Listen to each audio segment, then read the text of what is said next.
dari Evi Palapesi. Selamat malam Pak Pendeta, ingin pencerahannya dalam Yeskil 9 ayat 6. T dalam ayat ini tanda apa?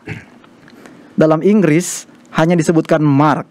Oke, saya bacakan Pendeta ayatnya Pendeta dalam Yeskil 9 ayat 6. Orang-orang tua, teruna-teruna dan dara-dara, anak-anak kecil dan perempuan-perempuan, bunuh dan musnahkan. Tetapi semua orang yang ditandai dengan huruf T itu jangan disinggung. Dan mulailah dari tempat kudusku. Lalu mereka mulai dengan tua-tua yang berada di hadapan bait suci. Demikian Pak Pendeta. Terima kasih. Nampaknya dalam terjemahan Alkitab Bahasa Indonesia menggunakan huruf T. Sebenarnya di dalam bahasa aslinya kata untuk tanda T itu adalah, atau tanda itu adalah tau. Tau itu adalah huruf yang terakhir dalam alfabet Ibrani. Jadi alef, gimel, dan selanjutnya alef, bet, gimel, dalet, dan selanjutnya, lalu kemudian yang terakhir adalah tau. Dan tau itu, huruf tau itu sendiri artinya adalah tanda. Jadi waktu diterjemahkan dalam persepsi penerjemah versi Alkitab kita ini berpikir bahwa oh, ini bukan tanda saja, tetapi tanda itu adalah huruf tau.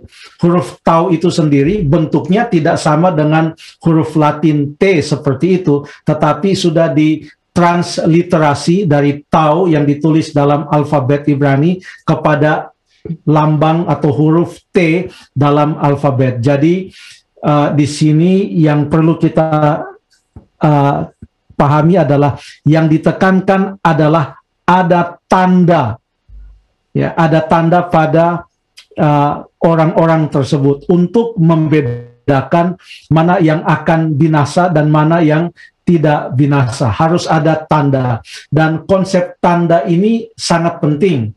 Bukan hanya di dalam kitab Yeskiel saja, bahkan di dalam kitab Keluaran contohnya, pasal 11, pasal 12, ingat pada waktu bangsa Israel akan keluar dari Mesir, pada malam sebelum mereka keluar, maka Tuhan Allah sudah memerintahkan agar pada ambang pintu dan tiang pintu setiap rumah keluarga Israel harus dioleskan atau dilaburkan darah dari korban anak domba itu. Jika tidak, maka akan ada kebinasaan atau kematian anak-anak yang sulung.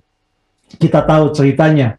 Dan dari situlah Tuhan Allah membedakan mana yang orang Israel dan mana yang bukan. Ini untuk mengajarkan kepada orang Israel bahwa untuk menjadi umat Allah itu harus berbeda dari yang bukan umat Allah. Harus jelas tandanya, dan tanda yang Tuhan berikan kepada mereka pada waktu itu adalah pada setiap rumah, di ambang pintu rumah itu harus ada darah yang dilaburkan ke sana. Itu adalah tanda. Itu dalam kitab Keluaran, kitab kedua di dalam Alkitab kita. Lalu kemudian di dalam kitab yang terakhir Alkitab ini, yaitu kitab Wahyu, juga diajarkan di sana bahwa di zaman akhir nanti betul-betul perbedaan antara umat Allah dengan yang bukan umat Allah, yang menyembah Allah dan takut akan Dia dan memuliakan Dia, dengan yang menentang Allah dan tidak memuliakan Dia. Akan jelas sekali tandanya nanti di zaman akhir. Jadi konsep tanda ini adalah untuk memisahkan antara mereka yang umat Allah dan yang bukan umat Allah. Dalam kitab Yeskiel itu sendiri masih ada konsep-konsep tanda yang lain. Contohnya di dalam Yeskiel pasal yang ke-20 ada juga konsep tanda di sana, di mana tanda itu dinyatakan oleh dipeliharanya oleh orang Israel hari Sabat sebagai hari kudus Allah,